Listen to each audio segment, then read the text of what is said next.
Здравствуйте, в эфире новости Татарстана, в студии Елена Знатолина. В Татарстане сегодня день траура по погибшим после стрельбы в 175-й гимназии Казани. Погибли 9 человек. Это 7 детей и 2 учителя. Еще 20 детей и 3 взрослых госпитализированы. Информация на этот час. За их жизнь борются врачи. 6 детей в тяжелом состоянии, 2 в крайне тяжелом. По всей республике сегодня отменены запланированные развлекательные мероприятия. Приспущены государственные флаги. По всему городу щиты с надписью «Скорбим».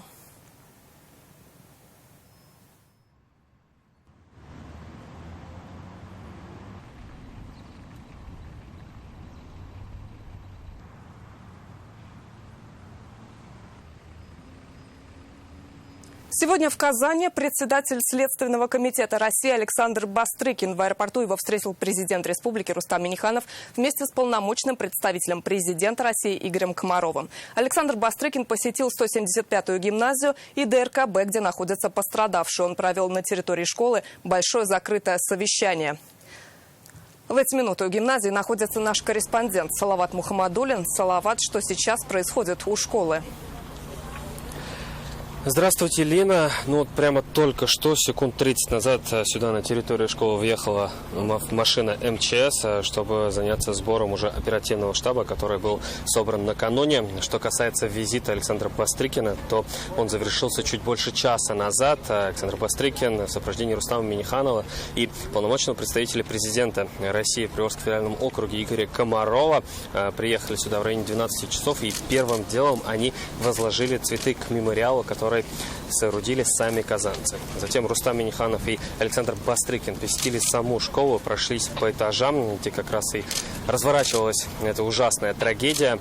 Затем уже здесь, на территории школы, прошло большое закрытое совещание Александра Бастрыкина с руководителями силовых ведомств республики. И вот по нашей информации в следственной группе уже состоит больше 100 человек, назначено больше 30 экспертиз. Еще до этого Александр Бастрыкин и Рустам Минниханов посетили детскую республиканскую клиническую больницу и пообщались с пострадавшими детьми. Что касается ситуации здесь, вокруг 175-й гимназии, то с самого утра, да и ночью здесь нескончаемый поток людей. Все это напоминает процессию. Люди приходят просто помолчать. Некоторые не сдерживают эмоций и плачут. Кто-то приносит цветы, свечи и детские игрушки. Что касается тех, кто приходит, это, конечно, ученики, учителя, коллеги, преподаватели и все, кто сегодня сумел найти время и прийти сюда таким образом, почтить память погибших в этой трагедии. И, как нам все признаются, это одно общее большое горе. И сейчас давайте послушаем комментарии казанцев. Тяжело.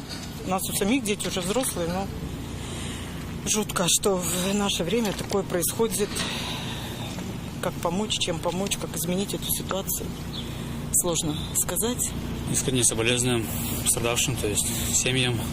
Вот. Не знаю, даже действительно не сказать, то есть невозможно, наверное, описать, что сейчас переживают родные. Очень страшно, вот эти выбитые окна, двери. Это очень, конечно, жутко. И пришли вот сейчас просто поддержать душевно. Конечно, никакие наши мысли, слова не выразят те чувства, которые сейчас испытывают родные. Но мы пришли поддержать. Погибли дети, наше будущее. Вот все можно понять, но чтобы детей вот... Это, наверное, непростительно. Сейчас мы переместились к мемориалу, который первый здесь появился еще накануне. Если вчера здесь было еще 9 пар с цветами и игрушками, то сегодня их уже 15. Люди кладут игрушки на землю, плюс еще 2 мемориала открыты с другой стороны и прямо у входа в школу. Мы продолжаем здесь свою работу и уже в следующем выпуске планируем рассказать, какие задачи Александр Бастрыкин поставил во время совещания, и раскроем некоторые подробности этого совещания. Пока на этом все. Лина, передаю вам слово.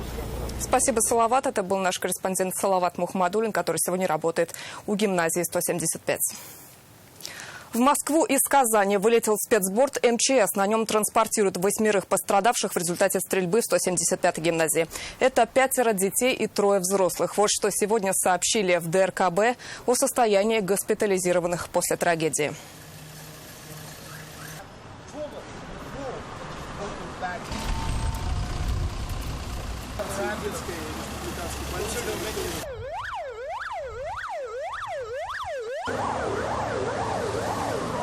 Значит, в настоящее время в стенах клиники находится 20 детей, которые пострадали после вчерашнего теракта. 6 детей находятся в реанимационном отделении, один из которых в крайне тяжелом состоянии. 5 детей будет транспортироваться спецбортом в московские клиники. Характер травм – это скелетные травмы плюс проникающие ранения грудной и брюшной полости. Всем детям, которые находятся в реанимационном отделении, выполнены операции. И плюс еще практически всем детям, которые со средней степенью тяжести, тоже выполнена операция. Вчера поступило 18 больных пострадавших, плюс 2 обратилось еще, госпитализированы были вечером по дежурствам с различными травмами легкой степени. Сегодня сразу после посещения 175-й гимназии Рустам Минниханов прокомментировал оперативную ситуацию. Предлагаем послушать, что заявил президент. Хотел бы поблагодарить нашего президента Владимира Путина о поручении по подключению системы медицины федерального уровня, министра здравоохранения. И из этих 5 детей, 3 взрослых, я очень надеюсь, что первичная помощь, которая оказана в Казани, и дальнейшее лечение в Москве, дадут положительные результаты. По остальным пострадавшим работа идет. Я уже 2 раза посетил нашу детскую клинику, встречался с детьми. Все необходимые мероприятия, помощь оказывается, и здесь никаких сомнений нет.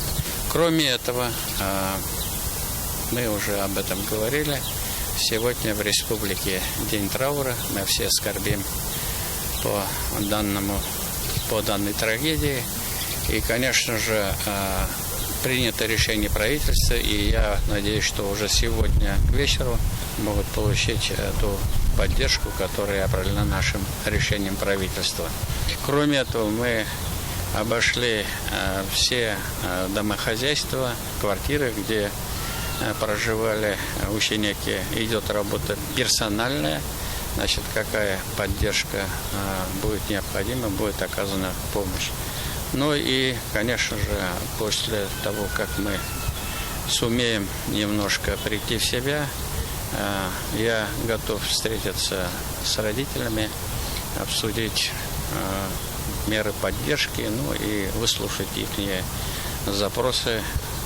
И не могу сегодня не сказать, что регионы, наши партнеры за пределами не только соболезнуют, готовы оказать поддержку семьям, нашим детям. И я искренне тоже, пользуясь моментом, хотел бы поблагодарить всех, кто сочувствует, кто вместе с...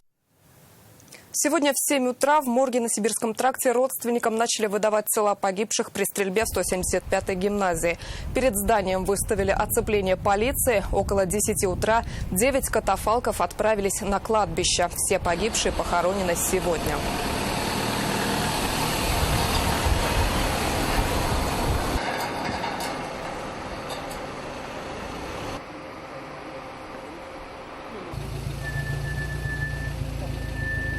На мусульманском кладбище Казани похоронили 3 погибших школьников. Амир Шейхутдинов, Дамир Гайнутдинов и Ильзиян Нагимулина учились в одном классе. Их всех похоронили рядом. Проститься пришли родные и близкие. Какими запомнят погибших детей? Дмитрий Аринин. Восьмиклассники Амир Шейхутдинов, Дамир Гайнутдинов и Ильзиян Нагимулина учились вместе. Их могилы тоже будут рядом. Проститься пришли родственники и знакомые детей. Многие рыдали, не находили слов для утешения родителей. Как говорит папа Ильзии Нагимулиной, его дочка была скромной девочкой, любила готовить, мечтала стать кулинаром. Любил там шоу всякие кулинары смотреть там по телевизору. Спокойный человек был, характера там. В классе тоже средненькая молодежь. По погибшим детям вместе с духовенством прошли заупокойную молитву. Проститься с Дамиром Гайнутдиновым приехали родственники из других городов и районов. Гайнутдинов Дамир – это внук моей сестры. Это был очень хороший мальчик, хорошо учился, такой дисциплинированный, ответственный. Очень большое горе. Очень умный был мальчик, очень спокойный, очень способный, вообще супер. Скромный, добрый мальчик. Таким, по словам родных и знакомых, был Амир Шейхудинов. Как говорят, весь класс, где учились дети, дисциплинированный и сильный в учебе. Очень сильный класс был. Такой вот у них там дисциплина такая была. Очень сильные ребята, все прямо вот, очень такой вот хороший класс был. Очень жалко, конечно, ребят, всех жалко. Погибшие школьники учились в 8 классе, им было по 14-15 лет, и у всех теперь одна дата смерти – 11.05.2021.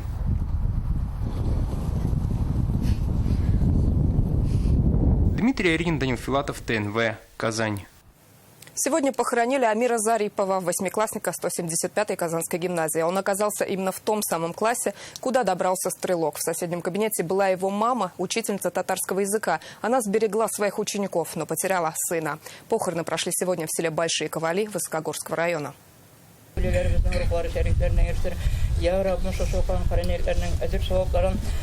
Проводить Амира Зарипова в последний путь собрались десятки людей, родственники, близкие, друзья. В селе Большие Ковали его знали все. Добрый и всегда готовый прийти на помощь. Он уважал старших и помогал младшим. Даже починить велосипед местная детвора бежала к нему.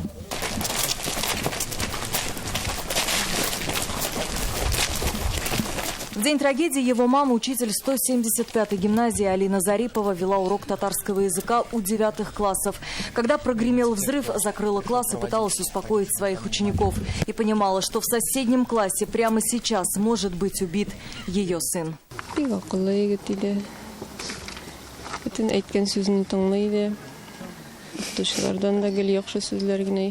был очень послушным. Каждое мое слово будто впитывал в себя. И от учителей слышала о нем только хорошее. Спасибо ему за все. А мы сидели в классе, под партами, закрыв все двери. Я пыталась успокоить учеников. Говорила, что все будет хорошо. Никому не открывали, хотя в нашу дверь тоже стучались. Амира похоронили на кладбище в селе Большие Ковали. Он очень любил приезжать сюда, особенно на летние каникулы. Приезжал и на майские праздники. Первым делом побежал на кладбище и убрался на могиле любимого деда. А через 10 дней его самого похоронили у изголовья той самой могилы.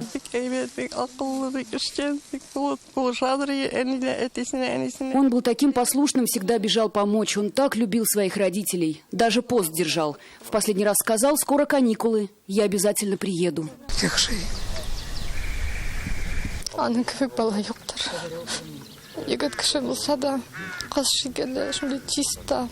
Таких детей редко встретишь. Он был таким чистоплотным, аккуратным, приветливым. Помогал нам даже с детьми нянчиться. Пусть земля ему будет пухом. Я маме звоню, у нее занято, братишка недоступен. Я собралась и быстро выехала. И там вообще ничего не известно было. Мы еще часа 4 ждали, хотя уже было все понятно, кто умер. Часа 4 мы просто сидели и ждали результатов. Потом повезли на опознание. Амир Зарипов мечтал стать программистом, увлекался техникой. В священный для мусульман месяц Рамазан держал пост. В августе Амиру должно было исполниться 15. Алия Хайрудинова, Алмаз Зиединов, ТНВ, Высокогорский район. Сегодня на Самосыровском кладбище простились с Эльвирой Игнатьевой. Учительница английского языка и классный руководитель стала одной из первых жертв трагедии в 175-й гимназии. Девушка вела урок на 3-м этаже и вышла на шум в коридор. Игнатьева погибла, спасая одного из школьников. Как сегодня сотни родных, близких, учителей и учеников провожали ее, увидела Наталья Мезина. Родные, одноклассники, друзья, любимые ученики. В это солнечное утро собрались все, но уже без нее. Сегодня в последний путь на Самосыровском кладбище провожают Эльвиру Игнатьеву. В трагическое утро 11 мая учительница английского языка Эльвира Игнатьева стала одной из первых жертв стрелка в 175-й гимназии. Педагог вела урок и вышла в коридор, где находился злоумышленник. Игнатьева пыталась спасти ребенка и закрыла его с собой. Об этом говорят очевидцы трагедии. Она вышла посмотреть, что происходит. Я не знаю, она как-то, говорят, еще ребенка защитила, может, он вылез. Посмотреть любопытный был. И она стала его закрывать, и он, по-моему, ей впритык ее застрелил. Ранение оказалось смертельным. Через 2 месяца Эльвире Игнатьевой исполнилось бы 27 лет. В 2019 году Эльвира окончила Казанский федеральный университет с красным дипломом и поступила в магистратуру. Девушка решила продолжить семейную традицию и пойти по стопам мамы, учительницы. Эльвира всегда мечтала сеять разумное, доброе, вечное. Мне запомнилась Эльвира очень боевой девчонкой, если честно. Она всегда была за правду, всегда не боялась ни с кем спорить. была очень добрая, всегда помогала. И я хочу сказать, что пока мы живы, она будет жить в наших сердцах. И мы все постараемся сделать, чтобы в нашем Казанском педагогическом колледже увековечить ее память. В 175-ю гимназию Эльвира Игнатьева пришла всего 4 года назад и сразу стала призером «Учитель года». 3 года под крылом классного руководителя были десятки учеников. Семиклассники и родители не могут говорить о ней в прошедшем времени, не верят. Она меня приняла, как, наверное, никто другой мог меня принять. Она была очень понимающей, и несмотря на ее, на самом деле, юный возраст для учителя, ее класс слушался. Она была очень понимающей, но умела нас как-то держать. Эльвира Николаевна – это просто какой-то светлый человечек, и дай бог она будет всегда рядом, ангелом-хранителем. И силы ее близким, которые остались.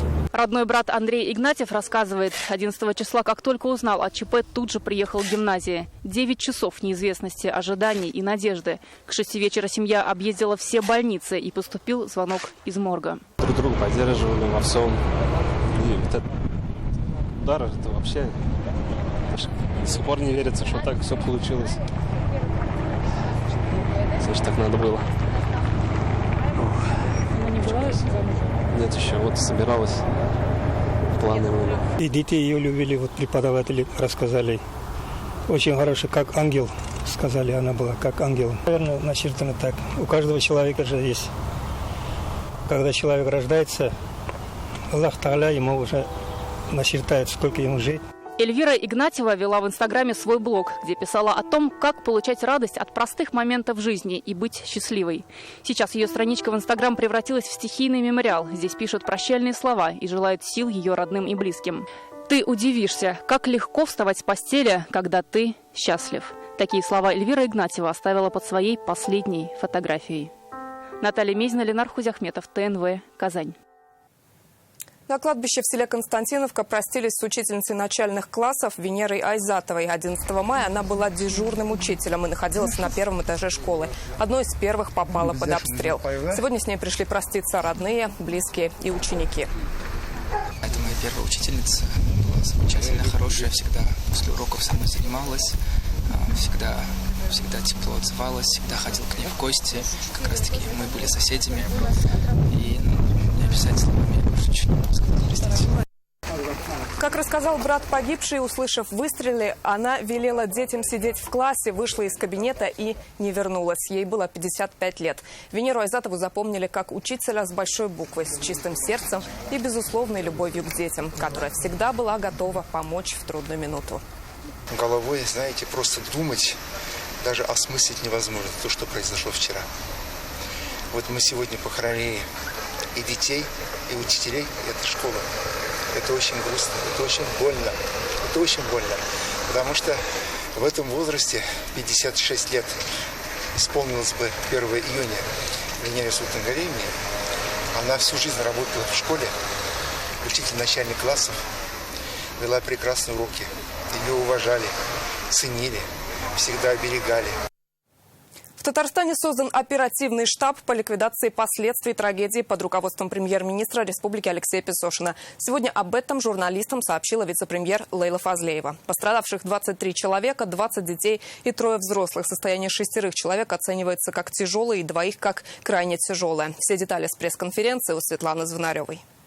12 мая объявлен траур, поэтому я прошу почтить память тех, кто погиб. Минуту молчания. Пресс-конференцию начали с минуты молчания. 9 погибших, 23 пострадавших. Сейчас врачи борются за их жизни.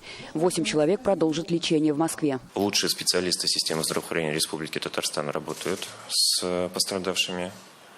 Все бригады со вчерашнего дня усилены. Лекарственные средства и расходные материалы в достаточном количестве. Вся помощь оказывается в полном объеме. С остальными учениками 175-й гимназии работают психологи. Всех должны осмотреть детские врачи. Отдельные специалисты прикреплены к семьям погибших. Решено, что выплаты в 1 миллион рублей они должны получить сегодня. сегодня, к концу дня, выплаты в размере 1 миллиона рублей на каждого погибшего в равных долях каждому члену семьи будут произведены. Выплаты получившим вред здоровью будут произведены после того, как будет дана судебно-медицинской экспертизы оценка и заключение о степени тяжести вреда каждого. Эксперты высоко оценили действия учителей и сотрудников школы, где произошла трагедия. По их словам, их реакция помогла спасти сотни жизней. Действия охраны, действия директора, самой директрицы данной школы и ее администрации, педколлектива и Федеральное министерство просвещения Российской Федерации, и мы, и в целом наши правоохранительные органы оценивают положительно. В данном случае дети были знакомы с режимом эвакуации. Я об этом уже сказала. Третье, на что я хотела бы обратить внимание.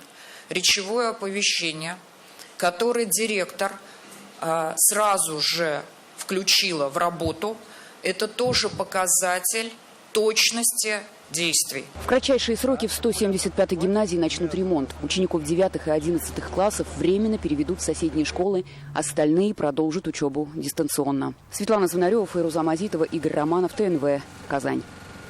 Счет по сбору средств для пострадавших в Казани открыл Российский Красный Крест совместно со Сбербанком. Перечислить любую сумму можно через приложение Сбербанк онлайн, банкоматы, терминалы и офисы банка. Можно зайти на сайт Российского Красного Креста. Комиссия при переводе не взимается. Президент республики поблагодарил группу Сбербанк за открытие счета и уже перечислил личные средства. Перевел деньги и фонд Возрождения по инициативе Митибера Шаймиева. Помочь может каждый. Реквизиты вы видите на экране.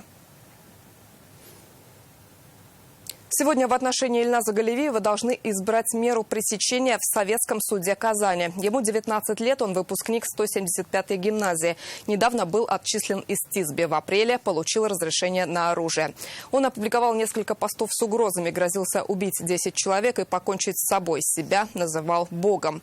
В его квартире были найдены компоненты для изготовления взрывчатки, патроны. Следственный комитет возбудил уголовное дело. Расследовать стрельбу в Казани будет центральный аппарат. Прокуратура республики по поручению Генеральной прокуратуры начала проверку по факту нападения на школу. Сейчас у здания Советского суда находится наш корреспондент Рамиль Шайдуллин. Рамиль, доставили ли подозреваемого? Да, Лена, буквально минуту назад в Советский суд въехал автознак. В нем прибывшая машина заехала сначала, выводили, кто его сопровождал, было не видно, мы успели заснять лишь момент. Потом и в само здание должны завести в зал. У здания суда очень много журналистов. У нас не удается наладить качественную связь с Рамилем. Мы вернемся к нему позже. Временные мемориалы по погибшим в Казани в течение дня организовались по всей стране и за рубежом. К представительствам Татарстана и на центральных площадях городов люди возлагают цветы, несут игрушки и свечи. Скорбит вся страна.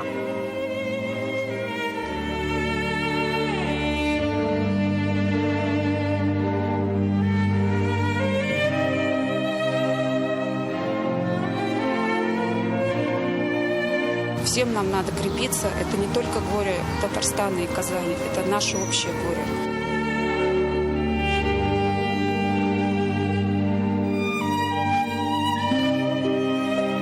Очень больно. Скорбим. С братским Татарстаном скорбим. Для нас это тоже боль.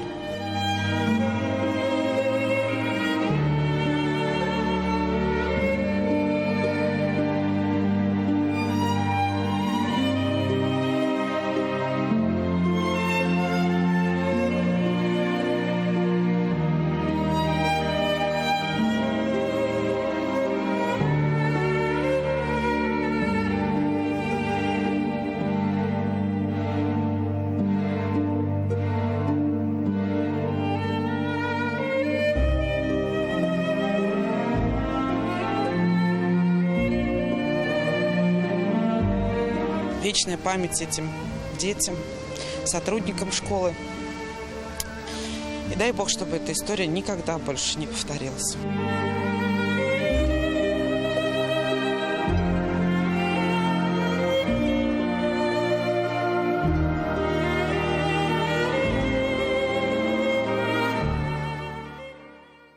Наш следующий выпуск в 17:30. Мы расскажем о самых последних событиях, связанных с трагедией в Казанской гимназии номер 175. Сегодня в Татарстане день траура. Мы скорбим вместе со всеми.